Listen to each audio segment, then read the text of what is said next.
They told us to give a disclaimer. The views expressed on this podcast are those of the podcasters, any guests, and do not reflect any of the management, owners, sponsorships, or employees of thereof.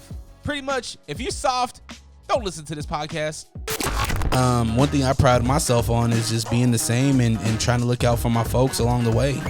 Like, even with all these, big things happening, like, you still mad humble, and you still, like, you have enough clout now where you could easily be like, I'm not fucking with this, I'm not fucking with that. Oh yeah, motherfuckers, it's on. Unrestricted Podcast listeners, thank you so much for clicking play. Because of you, those numbers are going up, up, and up. And as you know, the Patreon is cracking. Go on to patreon.com/DreRawka, DreRawka. But if you're a part of the NPP crew, the non-paying peasant crew, we gotta change the name. That sounds so bad. But my man Will Wonder, he gave us that name. So if you're a part of the crew that don't want to spend the money and you just want to show some love, it's free to show love. Like, share, comment, subscribe, tell a friend to check out the rest of these interviews. Today, I got a very special guest across from me. Somebody that, to be honest with you, I've been waiting for this for a while. Me too. And I feel like now's the right time. I feel like this is, because before I feel like there was some singles, there was some Lucy's, there's some features, a lot of features, but now it's like you're in the spotlight now. This is your time. We could talk about a great project, what you just dropped today, Slow and Steady. Yes. Which is a really phenomenal project. I'm really excited to talk about it. I got Abigail in the building. Oh, hello. Yes, live crowd. Abigail, I am, when I say I'm really excited to talk to you, I really am, because I've been following you for a while. You've been making noise in the city, but like I mentioned, it's been on other people's stuff. Mm-hmm. One of my favorite singles that has been released this year came from one of your features with Pressure from K the Dog's latest album. Yes. And I thought you, him, and Spit did a really, really good job on it. I know. Shout out to K the Dog. He always brings me these features, and like I'm blessed enough and lucky enough to be a part of them, and they come out so good every time. Like, I love every single one of them that we've done. I've been on a Abigail kick today, in preparation of thank you sitting here and talking with you. I want to make sure I'm versed, Thank you. And I listening to your music and going and letting the Apple Music just go, right? I'm like, this chick loves hard. Oh my gosh, yeah. But it sounds like she loves a little too hard sometimes. Oh yeah. The love girls be up and down all around. Before we jump into Slow and Steady, which again is out right now, 6 tracks, 14 minutes, 3 features, a lot to unpack from a body of work. I want to start off with, are you originally from Utah? Are you born and raised here? Yeah, I'm homegrown.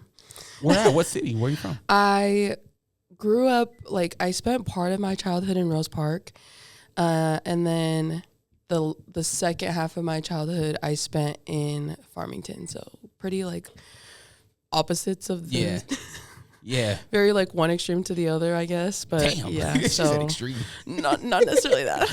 Yeah, Nah, it was one to the other. So what was growing up like? Like, what was the childhood like? Your brother's here. He's taking photos. I'm assuming you're really family oriented. Oh yeah, I love my family. I'm obsessed with them. Growing up though, it was really strange because when I moved to Farmington, I was only in 4th grade, and growing up in Rose Park, it was everybody looked like me, and we were all the same color, the same shades. And then going to Farmington, I was like, oh, you guys have no idea what Tongan is. It was so weird. Really? Yeah, my first day of school, my 4th grade teacher asked me how to say hi in Tongan and then wrote it on the board. Really? Yeah. How'd that make you feel? I was so confused. Yeah, that's weird to me. Yeah, I was in That's almost like, let me touch your hair. Yeah, no, literally. And I was in 4th grade, so I was just like, what is going on? It was way too much of a culture shock for me, but at that age, I had no idea what it technically was. So I was just never had that happen before. And then it was also Halloween, my first day. So it was just kind of a lot going on. But yeah, I was just oh, and everybody here doesn't look like me. 4th grade. How old is that? That's I think 11, maybe 12. So you're know what's going on. Like, you know the difference in like the atmosphere, cultures, and whatnot. Yeah. You know the feeling of what Rose Park gave you versus what Farmington is giving you. Sure, yeah. And I was like, oh, I don't see my people anywhere. Yeah.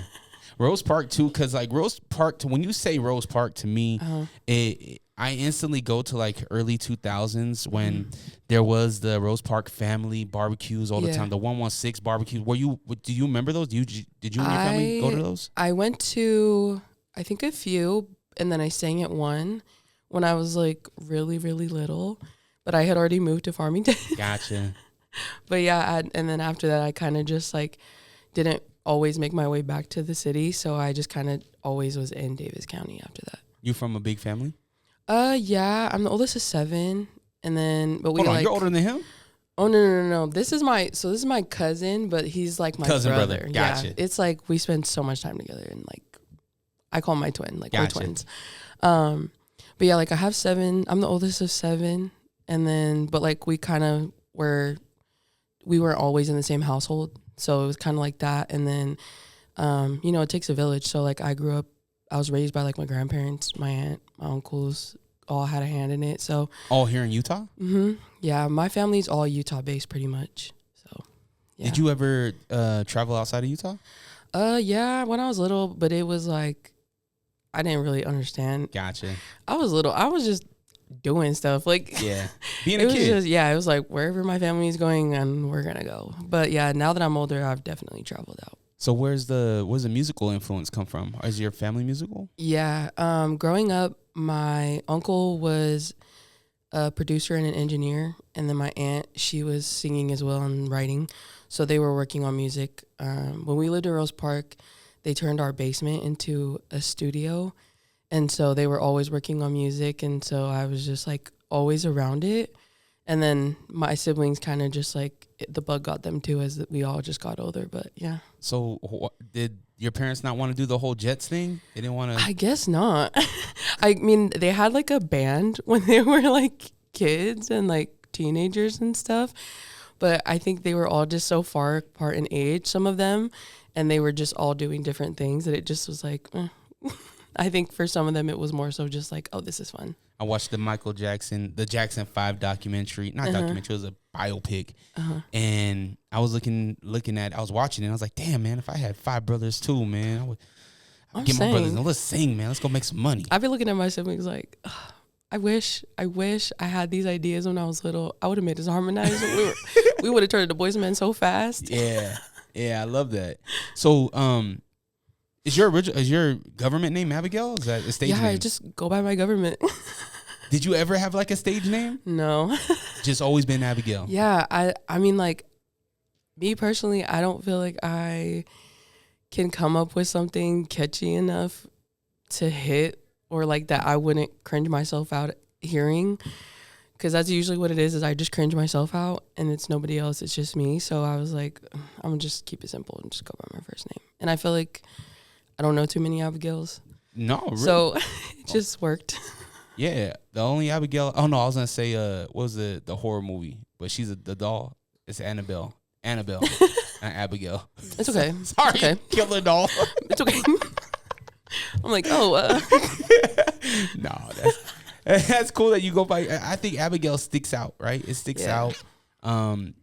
You are your own talent. You know, there's not a lot of you, especially in our community, but like even I was telling my wife earlier today, I was like, you know, I hear a lot of like her and Abigail. I do get that. Do you get that a lot? Yeah. Hopefully that doesn't offend you. No, not at all. Because her is one of my favorites. No, yeah, same. And I think some of the comparisons that I've gotten compliment wise, it's always a compliment. Like, it's so nice to hear, and I'm always like, thank you, because I listen to a lot of these people and I don't try to like copy and paste, but it's more so like there's definitely an influence, I think. Yeah, of course. I think that it's a compliment for you, and it'd be different if you suck. You know what I mean? But you're really good. Thank you so much. No, like you're good. Thank you. You're really good. Like listening to even the latest project, I'm like, this girl's a star. Thank you. That's very nice. You really are. Thank you. I'm glad that you're like, you're stepping into your stardom. You're stepping into you. Yeah, it's an exciting time for sure. I'm having a lot of fun. I almost forgot to enjoy the journey. So crazy. Well, you said that in that video I watched. You're like, hey, I didn't document nothing, but Yeah, and I was like thinking about it too. I was like, man, I usually am pretty aware enough with myself to be like, no, you need to enjoy how things are playing out and how things are going. But I don't know what it was. 2025, these first few months, I was just like, okay, who wants to get mad at themselves? Have you always had that self, have you always been able to live in the present? Because it sounds like you are very in the present. I mean, I feel like a lot of my, like if you ask me certain things about my childhood, I can't remember. So I don't think I always did. I think it wasn't until I got older and went through certain life experiences and certain situations that I kind of had, you just kind of always are like, okay, you need to be more aware. Or like you need to think more about, I think it's just like, yeah, you need to think more about what's happening or who's around you, how they feel and things like that. So I think it just kind of all plays into being more in the present, I guess. When did you start hitting the studio? I started when I was like pretty much after I graduated high school. I'm 28, so when I graduated in 2015, I just like dabbled, wanted to see because I always loved music, but I didn't know if I really loved it. So I tried it out, did like just a little something to see, and then I was like, oh yeah, I do like it. Maybe I could I could see myself, doing more of it and being more consistent. And then it was just like, I was still pretty young too, so I also didn't go through certain things in my life yet. And so as I was working on music or trying to, I was also experiencing life as a young adult. And then it was just kind of like, that was where I was like, okay, I need to deal with these things first before I can do all this other stuff with music. So your pen sounds very, very veteran. Thank you. So did you wait until out of high school to write, or have you been writing like a while? When I was young, I was writing a lot of poetry, spoken word, and I was doing like performances for him. But I think it was more so like I had somebody telling me like, well, if you say this or say it a certain way, then it'll be more captivating, I guess, or more attention grabbing. And so it was more of that, where I just kind of was writing in a way that somebody else wanted me to, which I think definitely helped because a lot of it ended up being like beneficial for me in the long run, or at least where I'm at right now. You graduate high school. Mm-hmm. You what are you doing between then and I guess now? Are you just kind of living your life? Yeah, basically. I'm like just work, my family, and then just being a girl. I'm just a girl. So yeah, and then all music is always like, I somehow find a way to always have music around me. So looking at the credits on your latest project again, Slow and Steady is out right now. I seen Chris's name on this thing a lot. Yeah. Did you work a lot with Chris? Yeah, I've been going to Chris since I started doing music again. Shout out Red Light. I love going there, and I feel like Chris and I have a really good working relationship where he's comfortable enough to tell me or give me certain advice or certain like, maybe try this, and I feel comfortable enough to ask him for what he thinks and his advice, and also for us to just try things. And I mean, worst case scenarios, we try and we don't like it. But yeah, I've been going to him, and with this project, we spent a lot of time and we put a lot of energy and effort into it. So yeah, I'm very glad. Why was Slow and Steady? Why was now the time for Slow and Steady? Good question. I think this year, last year I spent a lot of time like doing shows, and I did a lot of shows last year, or at least doing more than what I had done before. And then I was constantly telling my brother, I was like, okay, 2025, I want to make a really big difference for like myself or where I'm at. And then beginning of the year came around, I was doing okay, you know, I was doing my thing, and then it just kind of, I don't know if it just took a step back or just kind of paused for me. And then I almost started like falling into like a mindset where it was just like, oh, maybe this is not it. Maybe this is just like, maybe I'm chasing something that I don't want to, maybe I shouldn't chase. So it took me a minute, and then I was like, I went to New Zealand in March, and when I was out there, I worked on music out there, and then it just kind of gave me like that hunger again, like, dang, no, I'm definitely not done. And also it was just like, now more than ever is kind of like that moment where I'm 20, like I said, I'm 28. Like me personally, I put myself on a clock. So I was just like, this is the time now, because you've already wasted time. So it was like, you already wasted time, so you need to do it now and not waste any more time, because why not? I think you also gain knowledge during that time, right? For sure. Life experiences. You mentioned it earlier. Mm-hmm. Like, it's like we don't have a lot to say unless we have lived life. Yeah. So now you've lived a lot. You've lived 28 years of life that you can now express to the world. Yeah, and I definitely went through like things in the past 6 months that I haven't ever experienced before. So it was kind of like a moment for me.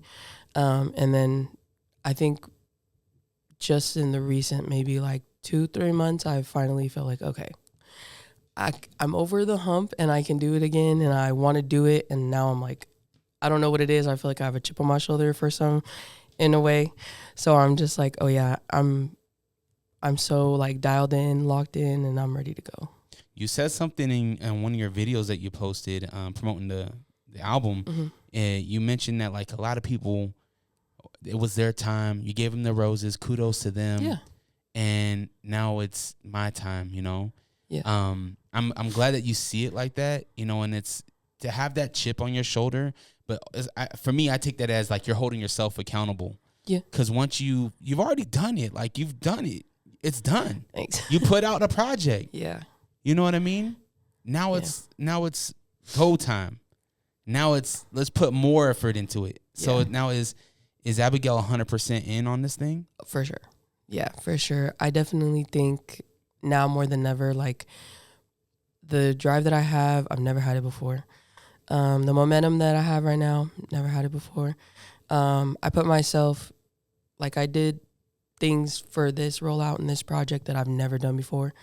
I was definitely in uncomfortable spaces with myself doing certain things, but I was like, you just have to try and like at least try. And then when I tried it, I was like, oh, I actually like it. So you did it really well. Thank you. You did the rollout on this, even down to like it's simple, and like the aesthetic just looked good. You know, I jokingly mentioned the inhaler, but like it's like, no, I really need that to live, homie. No, yeah.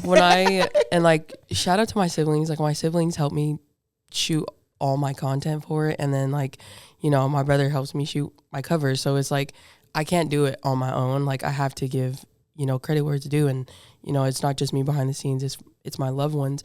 But when I showed my brother like one of the videos, my inhaler's in it, and he's like, oh, I love that your inhaler's in there. Yeah. And I was like, thank you so much for thinking that. It's dope. Like it's subtle things, and I look at it, I'm like, to the point where you're on the webcam and you're singing your song, I'm like, damn, she's throwing some hidden gems. Is there something on her desktop that we should be looking at?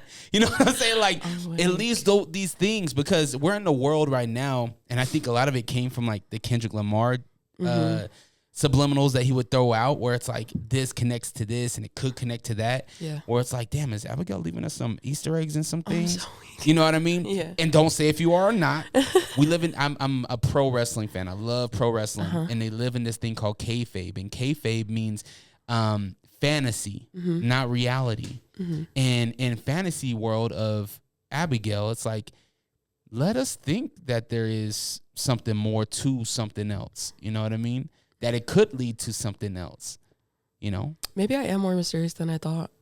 I be thinking I'm way too shalom. I'm like, I'm not mysterious at all. So what was the creative process with Slow and Steady? I mean, I think a lot of it was just like like I said, like going through certain things that I haven't gone through before. So it was a lot of like it was a lot of speaking life into myself. And then also a lot of just like not forcing things. Like one thing that I always think is like, I don't want to force a song. I really don't want to force it. Because if I force it, you're going to be able to tell I'm not going to like it. So I think that was a big thing too, is like I just didn't want to force anything. And so luckily, like everything fell into place. Like I was able to, you know, cross paths with one of my features, and we've never had a conversation before. And then when I went to New Zealand, I met one of my other features, and we never really had met ever before and had a conversation before, but it was just like everything kind of fell into place exactly how it was supposed to. And I think that's probably one of the best things about the project, is that nothing was forced or planned out. Basically, it just happened organically. So, but how does that work? Or do you just have one song and you're like, actually, let's build off of this. Let's create something. Because for me, I'm not an artist, right? But if I'm an artist, I'm thinking I need this song. This is the subject matter that I want to go after. This is how many songs I want. These are the features I want. But to you, you're saying, nah, just kind of just all fell into place, right? Yeah, I genuinely, like, I don't really ever have a set subject of something that I want to write about or how I want something to sound. It's just like, if I hear something, I hear something, and if I lay it and I don't like it, then we toss it. Worst case scenario is it just sits in the vault. But other than that, is there a lot of vault? Mysterious. I usually underthink it, and then my brother's usually like, "Oh my gosh, there's a vault. Your vault is so good," and I'm like, "Oh, beats me." I don't pay attention to it. I forget about stuff. Morning Coffee, I wrote that like maybe 2 years ago, and I forgot about it. Really? Yeah. Why was Morning Coffee the intro to this project? When I found it again, I was just like, wow, it sits so well with me where I'm at right now. I think when I wrote it, I remember when I wrote it, it was just kind of like, oh, I like this beat, and that was like, I heard this and I just wrote that. So it didn't really like necessarily mean something to me, and then I kind of forgot about it. Like I just had a reference of it, and then coming back to it now, I was just like, oh wow, I actually really like that, and I want to see what it sounds like with layers, with stacks. And then it was like, okay, let me sit with it I think I sat with it for like a month and was like, okay, let's see how I feel about it after a month, if I would put it on a project, let alone this one. And a month later, I still loved it.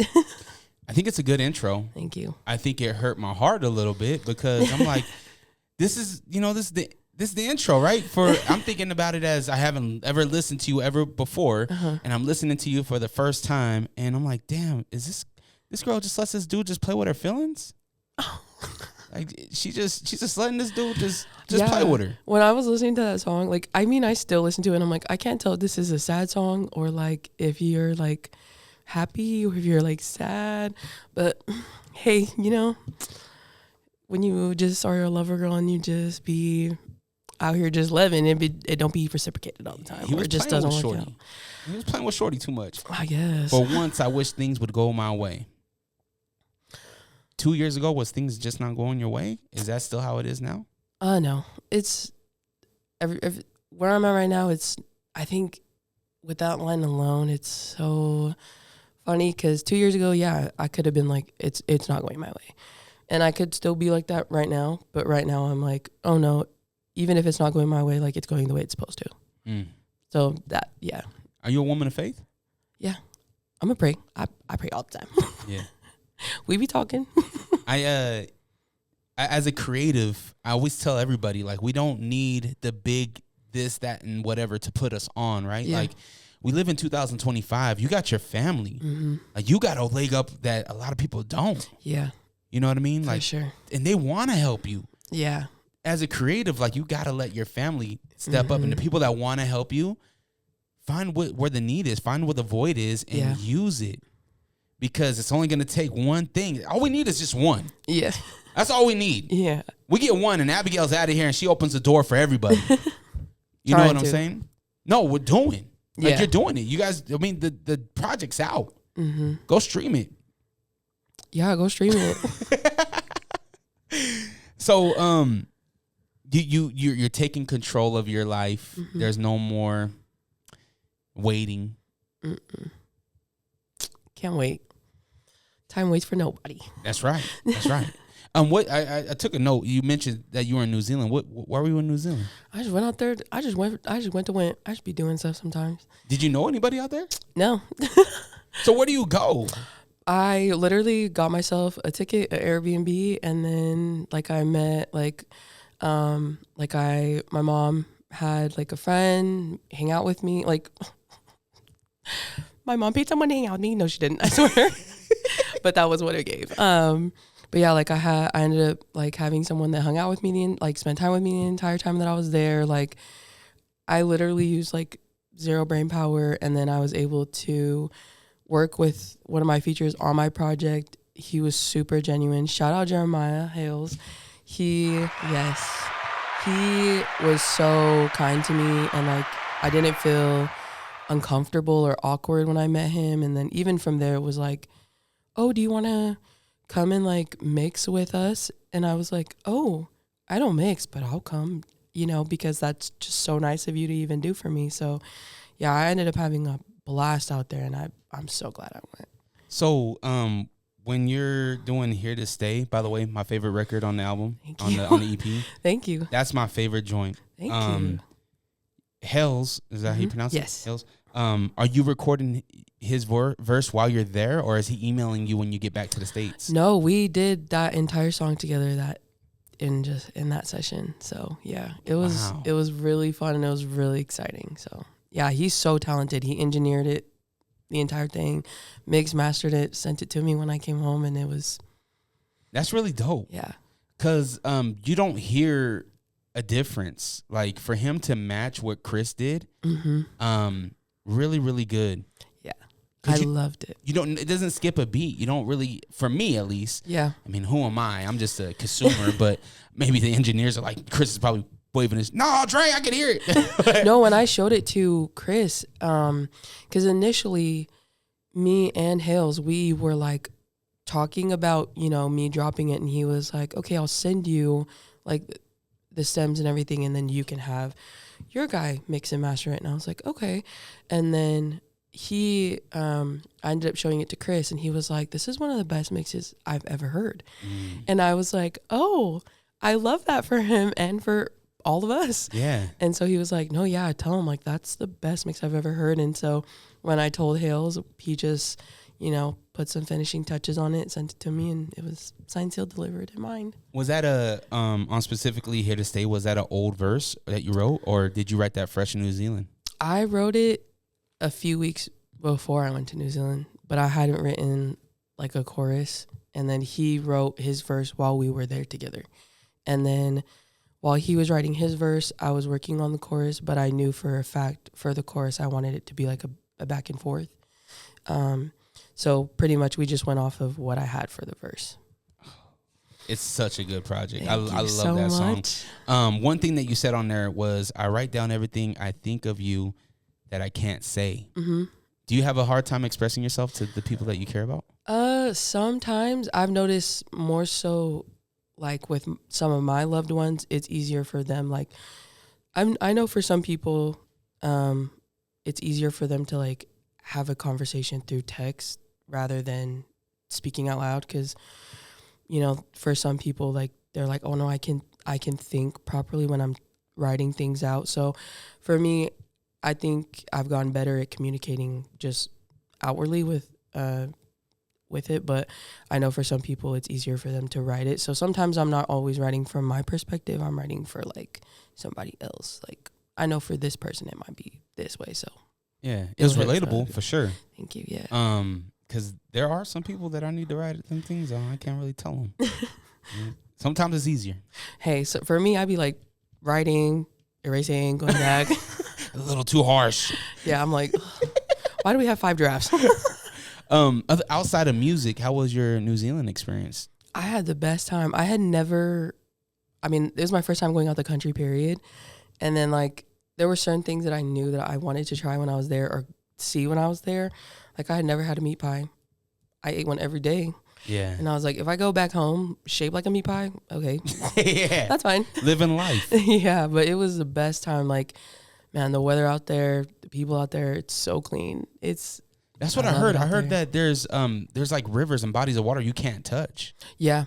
Yeah. And it's just like, also just like the streets alone too. Like, what is littering? Like, it's just so nice out there, and everything just looks so well kept. Like, you could tell, like, overseas, you could, or at least in New Zealand for sure, you could tell, like, they take pride in where they live and where they're from. So definitely, like, they clean up, like, they keep it clean, and they, you know, they love their land, and I love that for them. Are you sick of podcasts that just interview people with the same questions and gossiping nonsense? Are you tired of hearing about what's wrong with the world? Can you locate your nearest orphanage? Who cooked the Last Supper? R.I.P. Mr. Potato Head. Seppuku Harakiri. Where is Mavis Beacon? This is Hos. And this is host Beefy. Listen to the Beans and Rice podcast. Exclusively in Braille and all streaming platforms. Patent pending. It's Looney got the tunes. Here to remind you that my newest single, Bendecidos, is out now on all streaming platforms. I got an all-star lineup with me, some of Salt Lake City's hottest names on one track. Make sure you go to YouTube, subscribe to The Macon Show, and you know what to do. Turn me up. Let's go. No pukesters helping me to the left, and no pukesters helping me to the right. Didn't need them then, don't need them now. You are the ex-champion only. Now this is the way, Tony and David, that you do the figure four leg lock. You love wrestling. Do you believe that Stone Cold Steve Austin is the greatest entertainer of all time? Or maybe that Shawn Michaels is the sexiest man alive. Or did you have a thing for Sonny from the years of 1994 to 1996 like I did? Did you know Yokozuna isn't even Japanese? If you could count the number of dimples on Rikishi's ass, this podcast is for you. Follow us, the Figure 4 Podcast on Instagram, at Figure4 Podcast. And check us out on YouTube. Do it. Tell your punk ass friends about us. Yeah. Did you see any like crazy wildlife or insects? Anything that you were like, oh snap, like what the heck? I didn't drive. We were on the other side of the road. I was too busy. Like, oh, this is so weird. But we had gone to a rugby game that was like 3 hours away from where I was, where I was staying, and there was like a lot of like farm land where we were like passing through, and I was just like, I've never really seen like this many goats in person, let alone except for like, you know, my loved ones and my friends. I was just like, I've never seen this many goats in like one place, and like I've never seen. I know. See what she did there? She's from Farmington. You know they got goats out there. She lied. There's goats out there. But it was just like so many in one place, and then it was like it was just like a lot of like farm, and I was just like, dang. And then as we're like driving through, they're like, yeah, we have the best ice cream, and I'm like, okay, well these ones are alive. So meat pie is the one that stood out to you though. Oh man, yeah, I had like there's like varieties, so I was like, oh, which one can I eat now? Which one can I try now? And so I had the best time. It was mainly like, I felt like I was eating a meat pie 2-3 times a day. I'm not mad at it. Me I've neither. never had a meat pie. I've had a frozen one. They don't hit the same. Nah, I bet what you had was fresh and good. Yeah, because they have, like, they're big on bakeries out there. Like, that was something that I learned, too. Like, I feel like Utah doesn't really have that. They're more like out here, it's like franchises. Yeah. Chains. But out there is, like, a lot of, like, mom and pop things, like a lot of bakeries and stuff like that, a lot of standalones. And so it was actually crazy. Like, if you went to one bakery, odds are you wouldn't find the exact same thing at the next one. And so, yeah, it was crazy to see just how different like their food is and stuff out there. Like, they don't tip. Really? So I was just like, yeah, it was like you go to tip and they're like looking at you like, oh, you forgot your money. Yeah, they give it all back to you. I'm like, oh, okay. Did you fly? Yeah. So from California then? Mm-hmm. How long is that journey? Man, I think it was like 17 hours. One flight? Yeah. I flew from here to LA, and then I caught my connect from LA all the way to New Zealand. What is Hell's? So what's their vibe out there? Are they on the same type of tip that we are? What was you hearing? What was the feeling out there?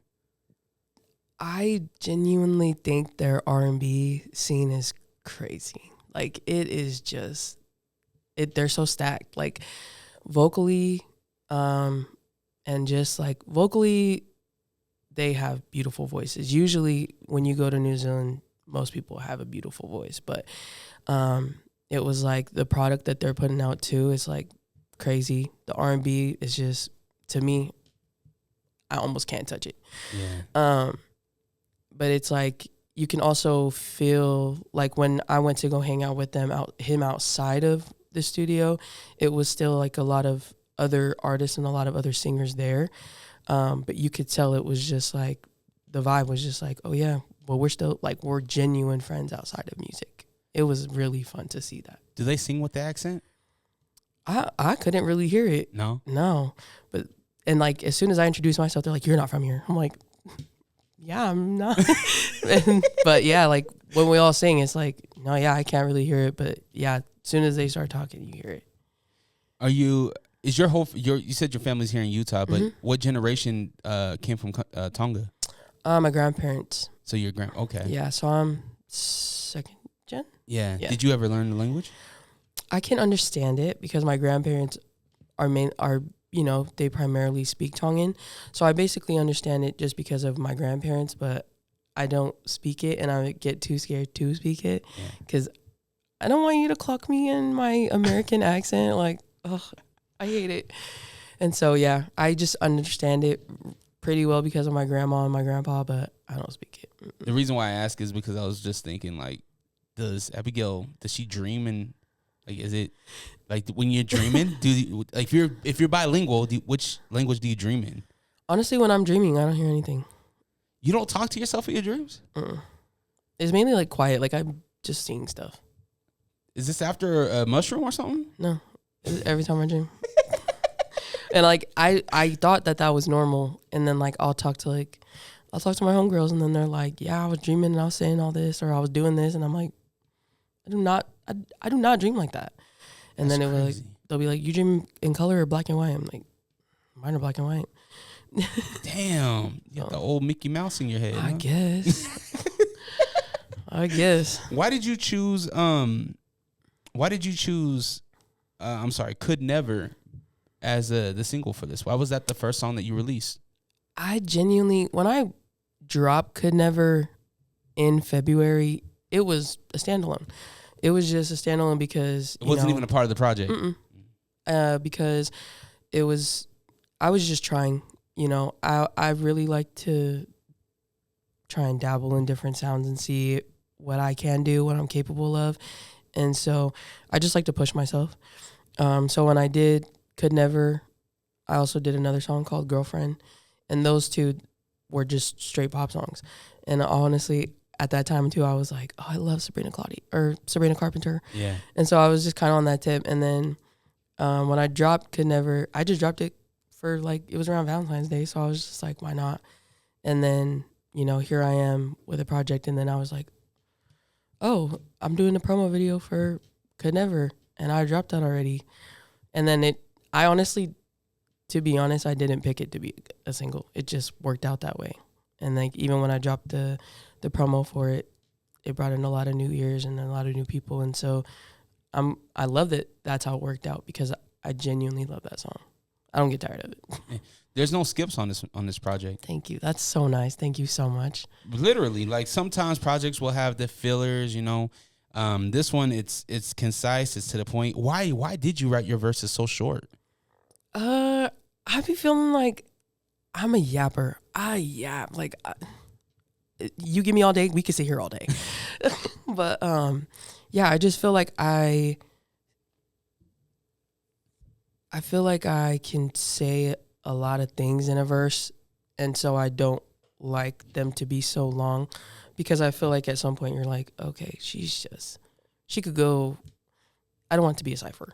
Yeah. I want it to be a verse. So I feel like at some point I just want to be able to cut myself off and be like, okay, well, here's a chorus and here's a pre-bridge, or, you know, here's whatever is going to come next. But yeah, I feel like I'm able to say a lot of things in a verse, so I like to keep them short just because I don't need much time to say more things.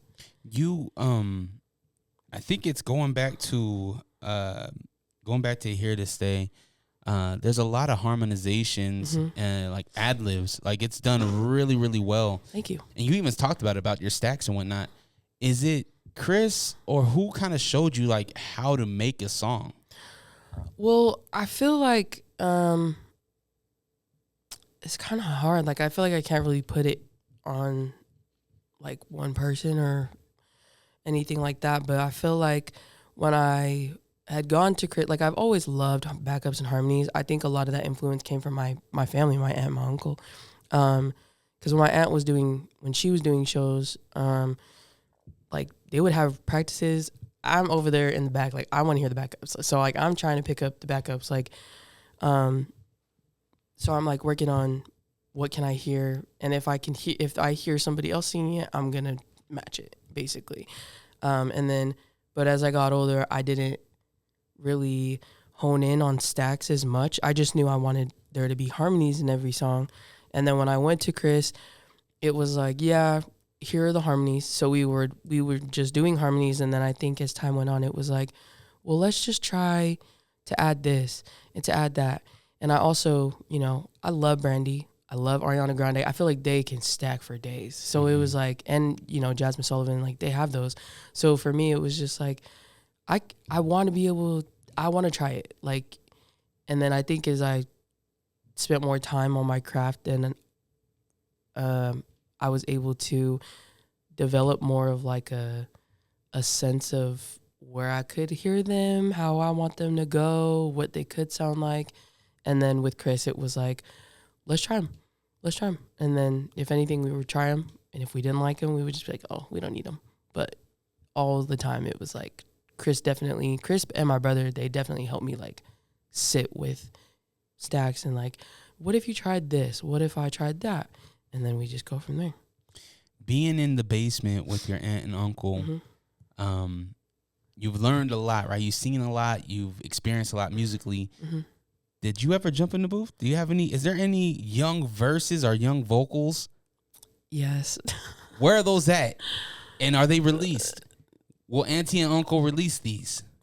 My auntie and uncle won't release them. My siblings, they will.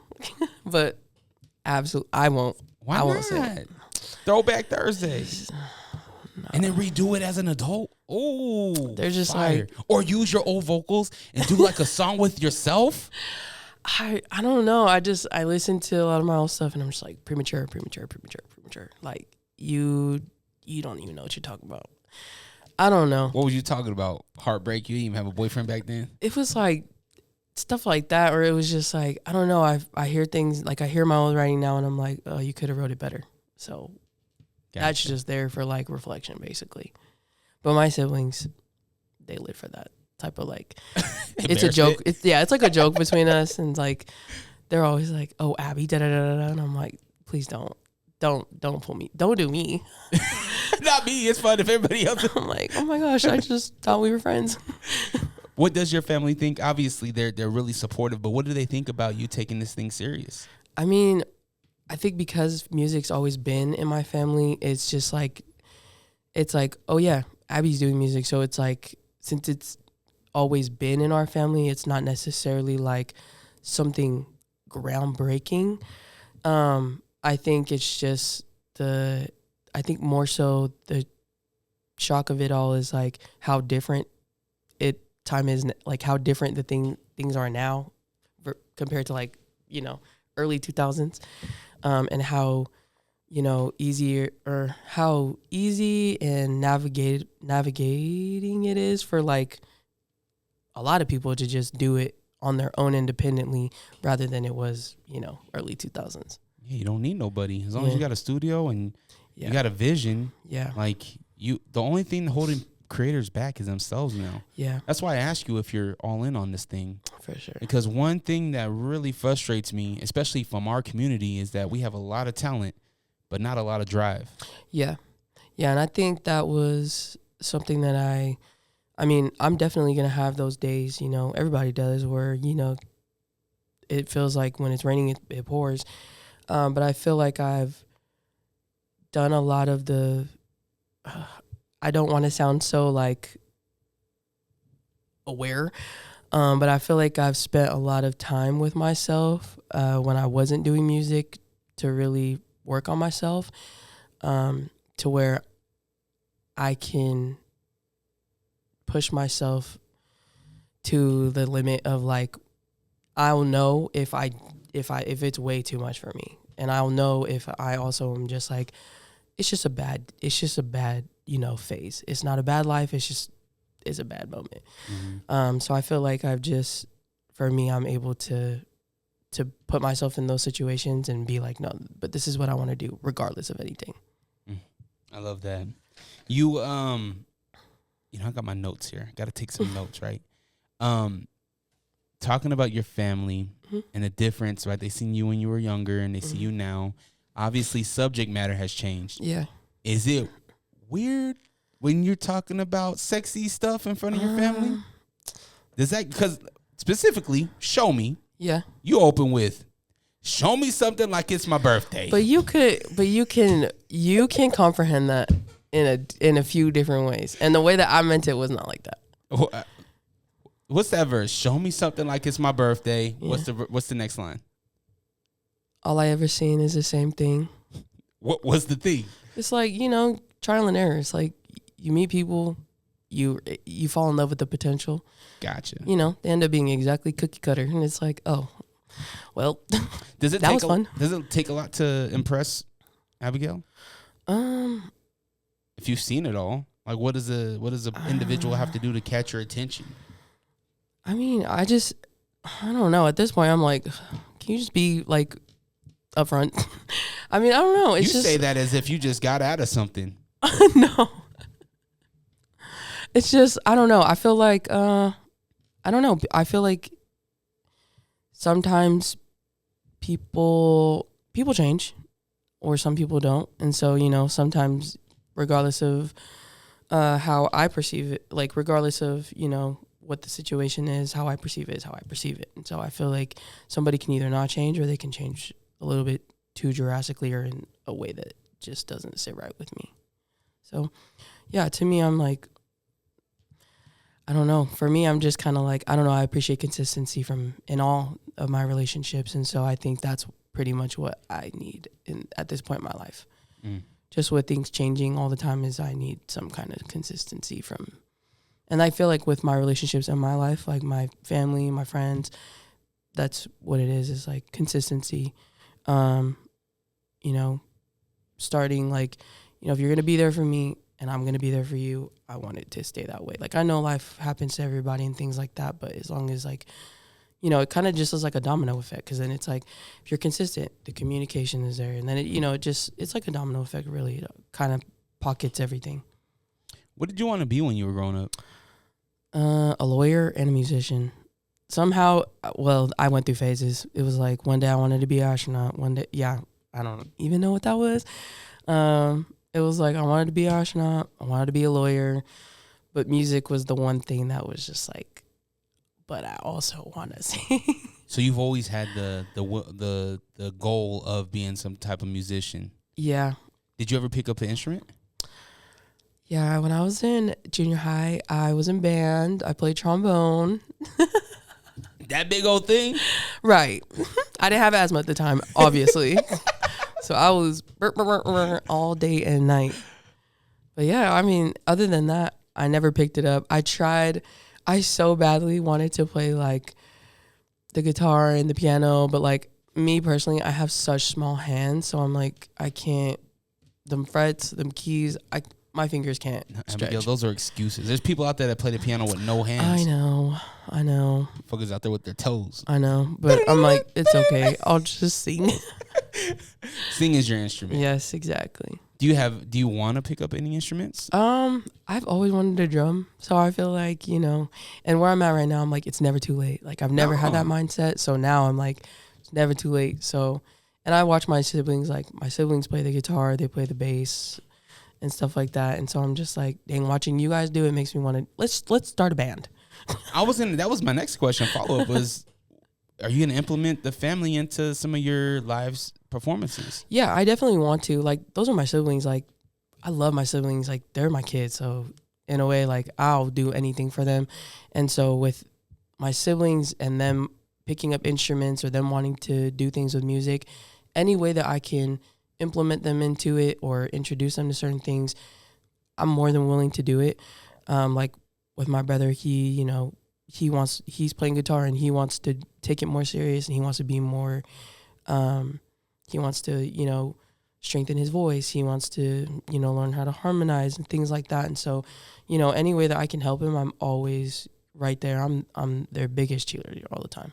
They got no choice. You're big sis. Yes, for sure. What she says goes. Oh, no.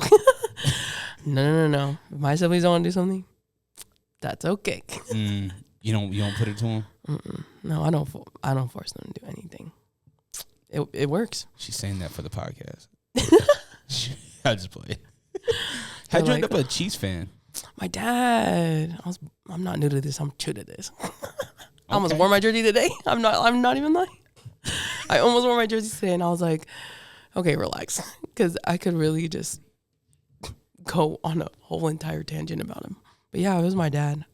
My dad was a Chiefs fan my whole life, and then I was just like, well, okay, I'll do it too. Like, when you're little, you have so much influence from like your parents and who you're around. So for me, it was like when I was little, because my dad was a huge Larry Johnson fan.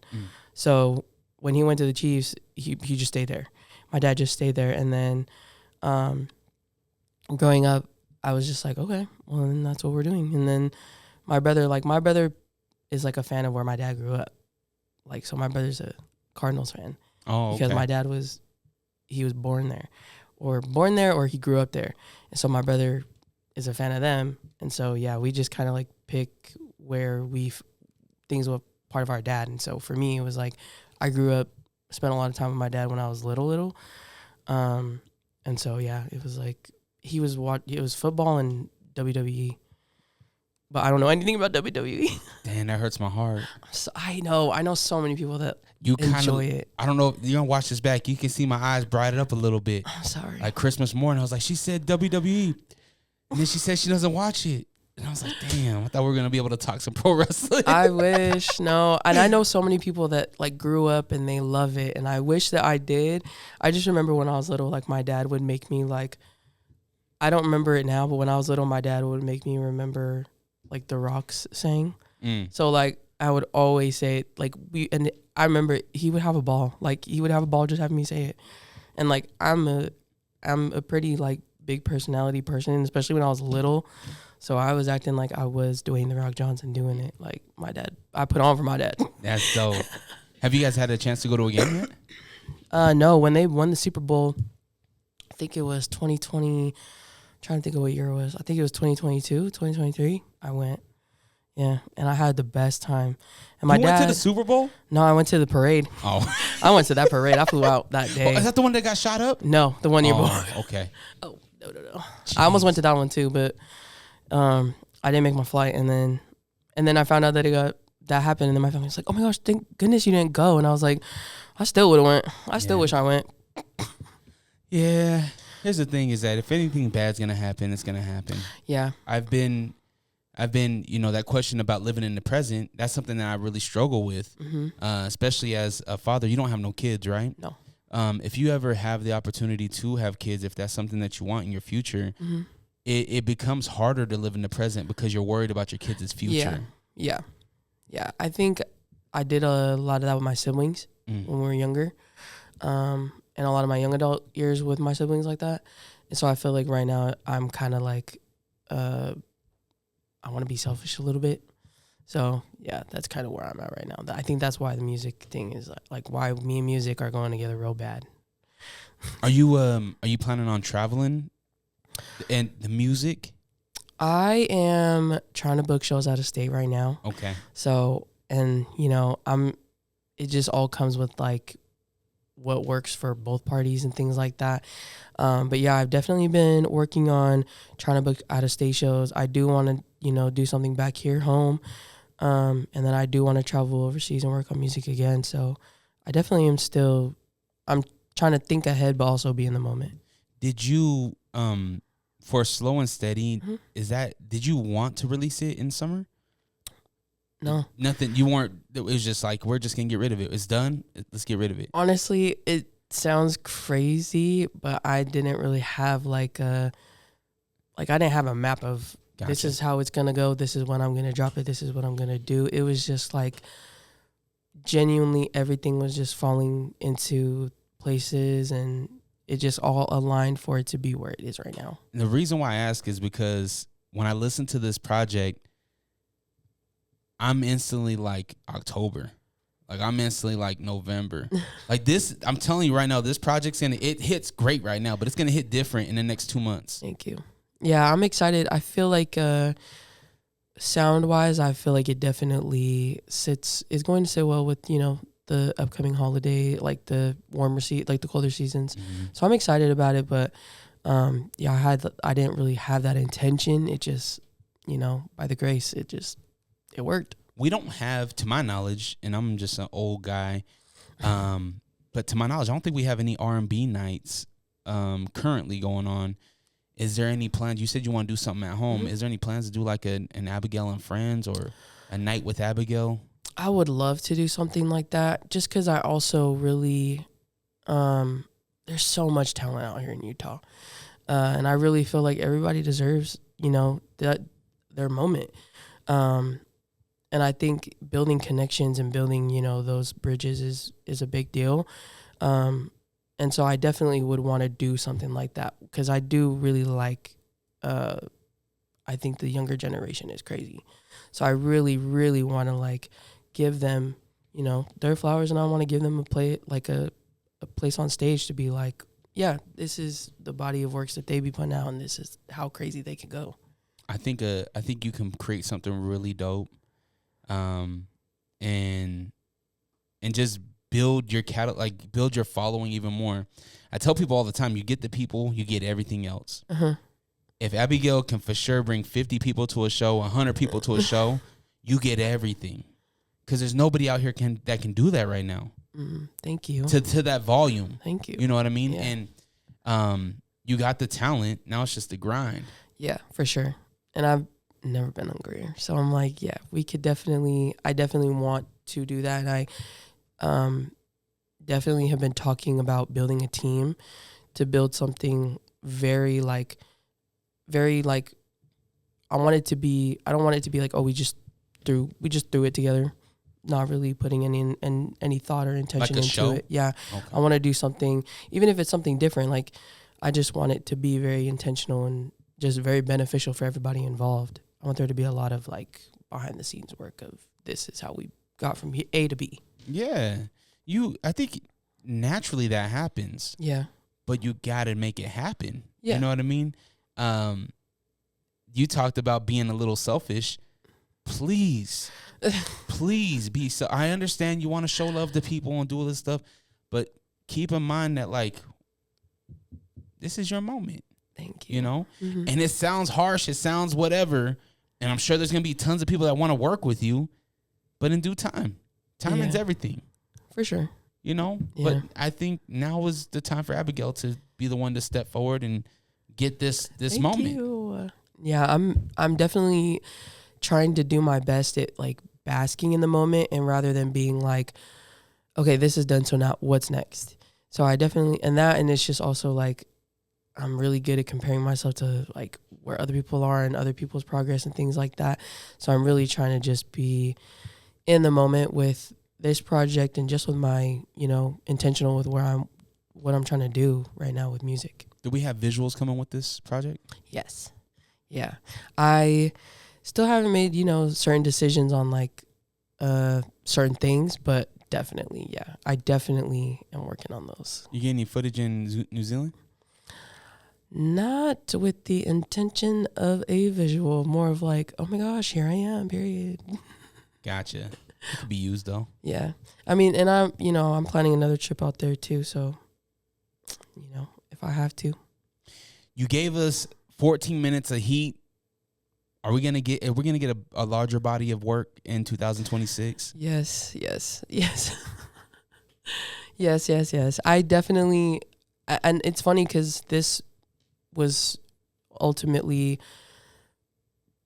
just gonna be, like just something like a little EP, a project. But I've gotten a lot of people calling it an album. So I mean, at this point, I'm like, no, yeah, there's definitely a bigger body of work, an elevated body of work that I want to put out for sure coming this next year. What have you learned creating this? I mean, you did it so unintentionally. What have you learned in this process that you're gonna use going forward?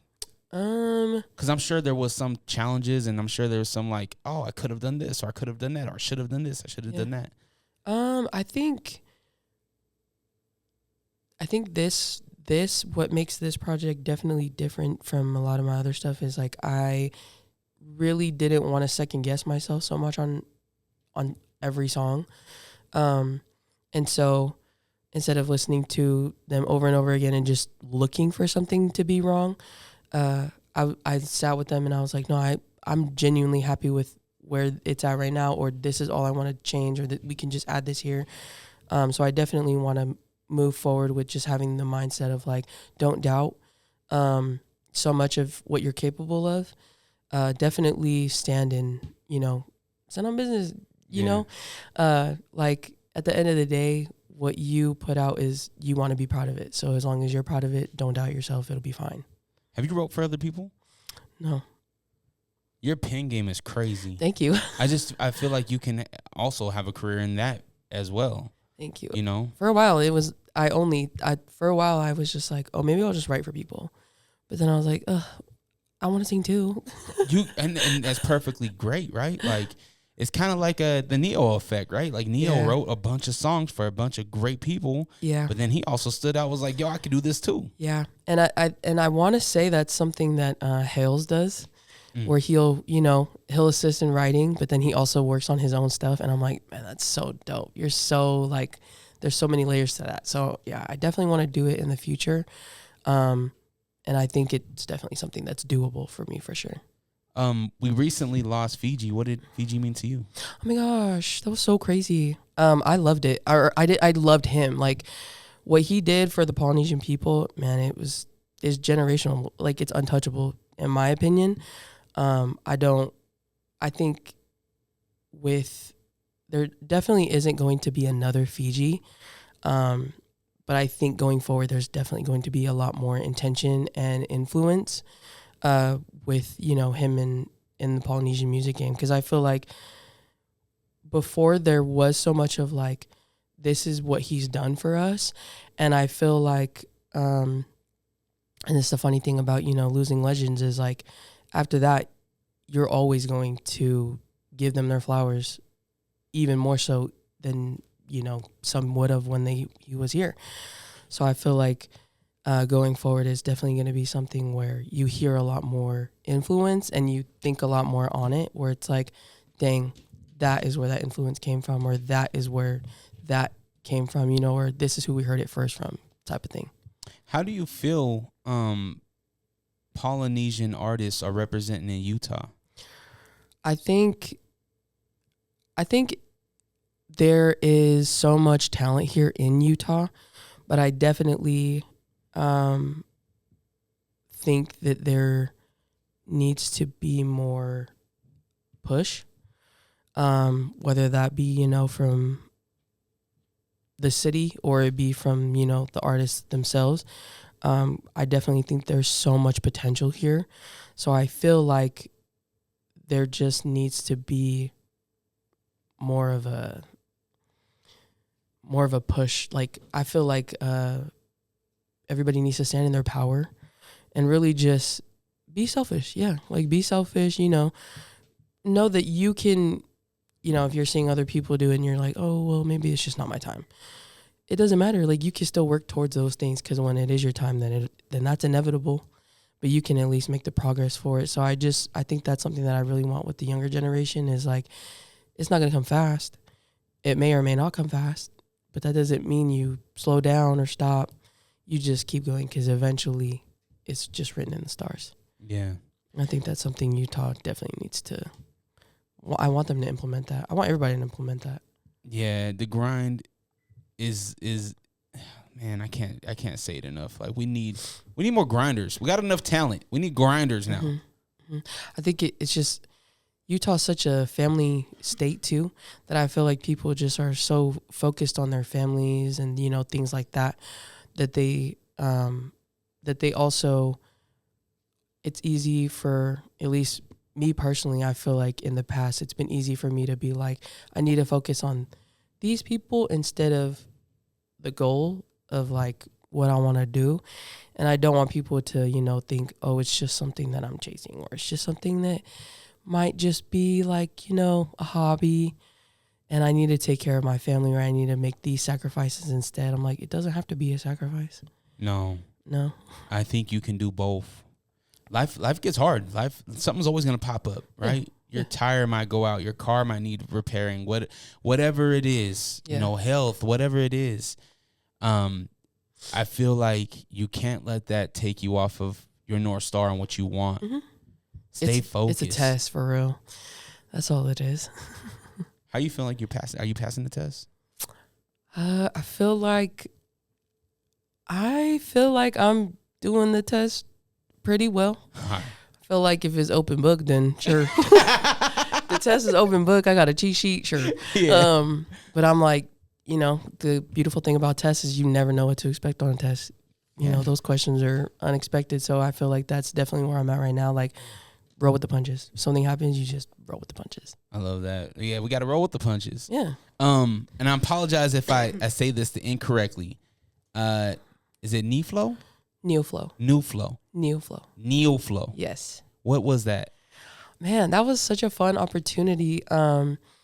They shout out Neoflow. They put me on. That was such a fun experience. I've never done something like that, but they had me come out to the Bay, and they reached out to me and asked me for certain songs that I would have wanted to perform live, and if I wanted to do it this day, this time. And, you know, obviously I'm going to jump on the opportunity. It was super fun. And then they came up with the accompaniment. I think that's the word. Yeah, the band? Yeah. I want to say they came up with how everything was supposed to go from, you know, beginning to end. Shout out to Deki. I want to say he was the one who I mainly was talking with. And he was the one who sent me, like, how it was going to sound, like the live versions and everything. And so when I went out there and, you know, got to work with them, it was so exciting. I had the best time. I didn't feel like under so much pressure. Like, it was something where you could tell everybody that was there genuinely loves music, and they love, like, you know, they love playing instruments. I love singing. So it worked out really well for me. And it came out really good. Thank you. Yeah, they sound incredible. And visually just looks so good. I know. When I saw it, I was like, oh my gosh. Yeah. I fell in love with it. I'm glad you took that opportunity to do that. I wasn't sure where it was or, you know, how that whole thing came about. So that's really cool. Yeah, I was out in the Bay Area, and then I came back the next day and watched my Chiefs lose the Super Bowl. Not lose, got spanked. All right, chill out. Jeez. They lost. Yeah, somebody was like, yo, stop the game. They're getting back kicked in. I deactivated my Instagram. I was not about to hear that. There's a lot of Chiefs fans in Utah. I realized. My boy Bangarang, my boy Juggy, my boy Aiden. There's a lot of Chiefs fans. Yeah. At least in my circle. I mean, I don't have really many in my circle, but they know. When the Chiefs are playing, they know who's watching. We can hear you, huh? Yeah, they could probably hear in Missouri. When did you always lean into something that was scary, such as traveling to the Bay Area to perform for a thing?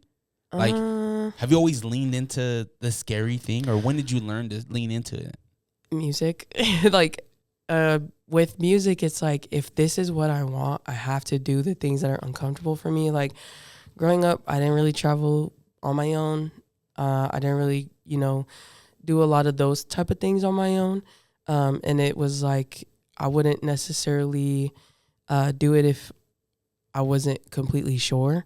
But with music, it's definitely pushed me and tested my waters. Like, I know you don't know the outcome of what this is going to be like, or you don't know exactly how this is going to play out, but are you willing to, do what's uncomfortable because you love the music and you love the game so much? And yeah, that's definitely what's taught me that, is just do it.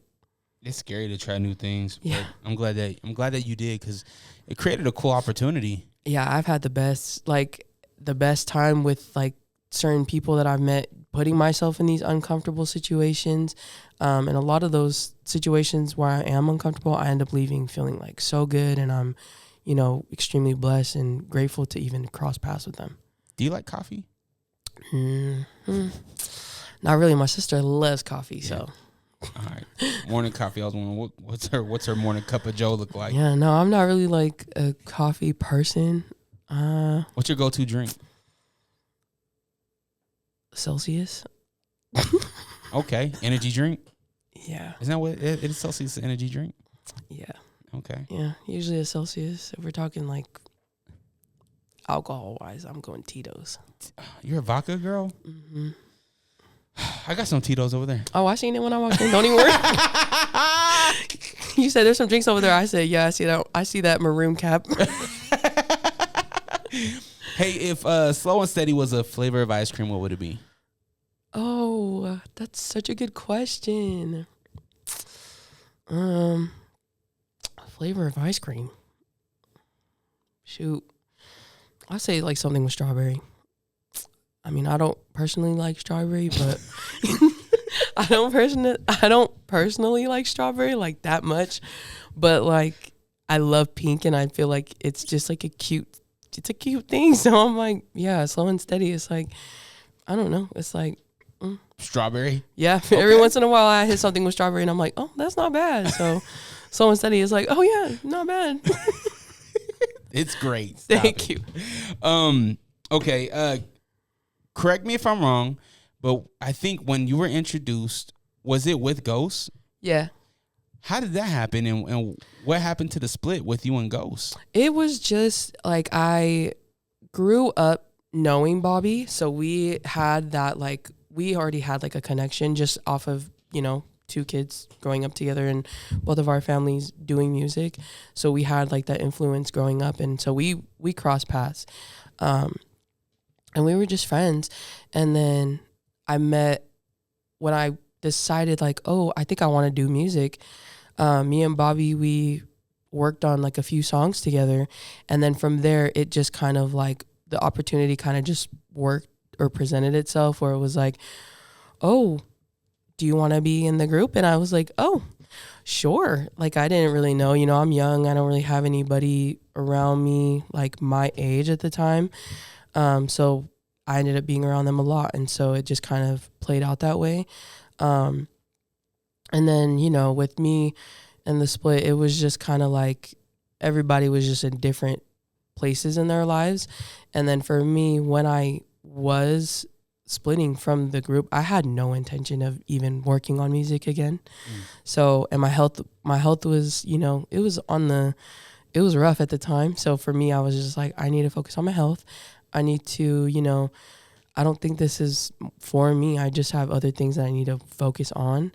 So yeah, that's how that went for me. And then, so many years later, I ended up picking it back up. And, one of the boys was like, I knew you just couldn't stop it. And I was like, I couldn't. Like, I thought I could, but it was definitely easier said than done. So yeah.